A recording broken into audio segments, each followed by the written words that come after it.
This is a story about moments, real moments that take us out of our regularly scheduled, pre-programmed world and force us to see the world as it really is. And if that appeals to you, have a listen.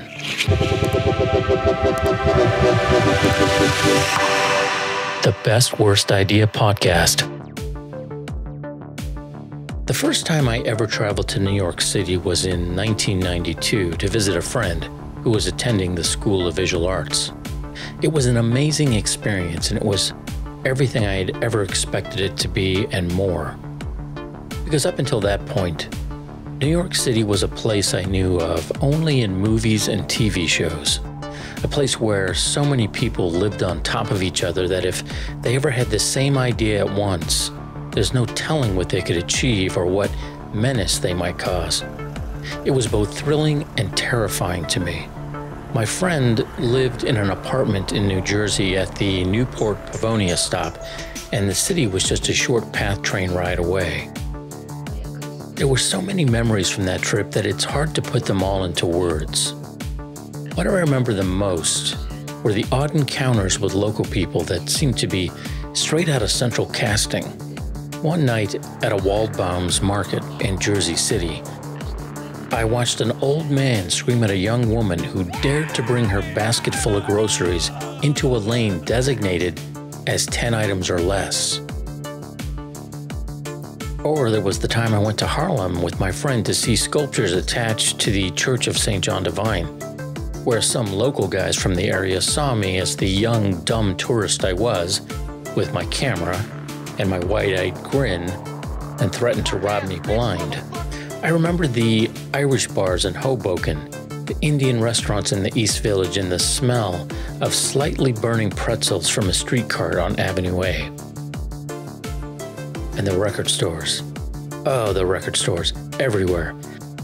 The idea that you could wander up and down the streets of Greenwich Village and beyond in search of a small mom and pop shop where you could find music that was completely unheard of where you lived back home. It seems crazy now to think that things were so different city to city, but they were. I remember walking around Soho and seeing all the art galleries and unique shops and eateries that really made you feel like you were in a wholly unique experience that did not exist outside that small area. That's what I love the most. The feeling that you couldn't really find this experience anywhere else in the world. If you wanted to experience New York City, you simply had to go there. That first trip to New York became a yearly trek where I would spend a week or two in the summer, crashing on a friend's couch, spending time in Washington Square Park by the fountain, and people watching, and generally just bumming around the city with a good buzz on, trying every slice of pizza I could find, and searching for a genuine experience outside my normal life. And there were so many firsts, so many mundane events that were made huge simply because of the environment. I remember going to the top of the Twin Towers. I remember taking photos of the courtyard out in front of the buildings. I remember when I got my pictures developed after the trip, I didn't think those pictures were interesting enough to show people. But years later, those pictures took on a very different look, because it showed an area of working people and tourists wandering around and sitting on benches in a place that simply didn't exist anymore. Trying to picture it amongst the rubble that was ground zero was impossible. So the events of 9/11 had made those forgettable moments from 7 years prior real.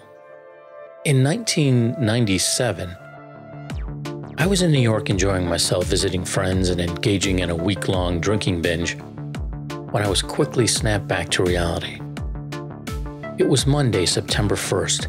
I was sitting at a cafe eating pancakes and coffee for breakfast.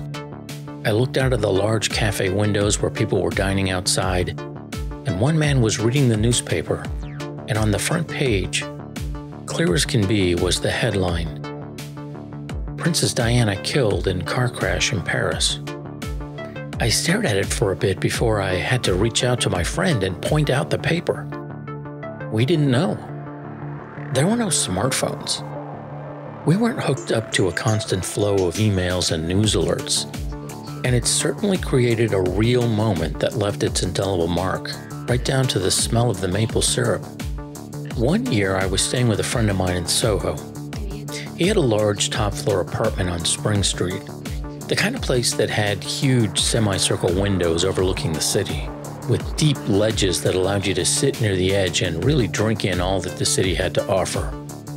Looking down onto the street from my lofty perch, I saw something sad.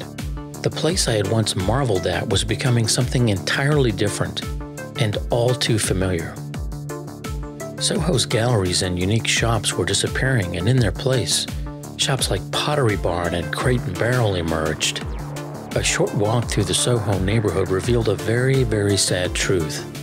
The once hallowed ground that served as the delivery system for such talent as Warhol and Basquiat and Keith Haring had now become an outdoor mall. I didn't want to believe it, but on my return to my friend's apartment, I was confronted by a man on a corner. He shoved a coupon in my hand. I kept walking with the rest of the crowd of walkers and only looked at the coupon before I arrived at my friend's apartment. The coupon entitled me to one foot rub at the All-American Foot Rub, which was having a grand opening later in the week. I didn't give it much thought. I crumpled up the coupon and tossed it in the trash. Cut to later in the week, when, on the perch with my morning coffee, I looked down and saw a very long line of people standing on Spring Street.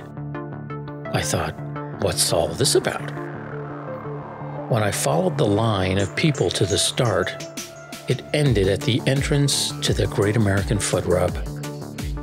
All of these folks had lined up with their coupons to get their sweaty dogs rubbed for free. After my coffee was done, I decided to walk down and take a closer look. The line was just as long, if not longer. It was the middle of summer, so the sweltering and humid heat was already at its peak. Adding insult to injury was the massage chair positioned in the front window of the store, where a slobbish-looking dude sat back with his eyes closed while an employee rubbed his feet. He seemed to be having an orgasmic experience in full view of the neighborhood. He had the kind of satisfied look on his face you make when your toes are itchy, and you decide to rake your socks in between your toes just to get a good scratch. The kind of intensely private procedure you do behind closed doors when no one else is home. You know, like normal people. And here it was on display. I was keenly aware that I had just stumbled onto a genuine moment that, frankly, seemed more like a scene out of Seinfeld than anything else. And why should it have been any different? That's what my experience of New York was. New and exciting experiences I never expected to see. I returned to New York City a handful of times after that, but time had moved on from the place I romanticized in my mind. I think it's the reason we must travel to new and faraway places, so we can know a world outside of our own before the outdoor malls of polite society show up and hand us a coupon. If you enjoyed this content, please do me a favor and like, comment, and share it. Or you can subscribe to this podcast by going to www.bestworstideapodcast.com.